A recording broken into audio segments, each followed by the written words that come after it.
به نام خداوند بخشنده بخشایشگر.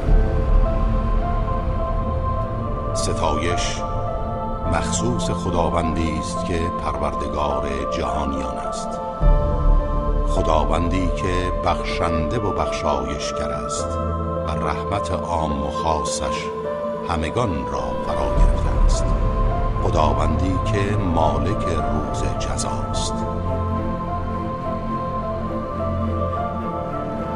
پروردگارا، تنها تو را می پرستیم و تنها از تو یاری می جوییم.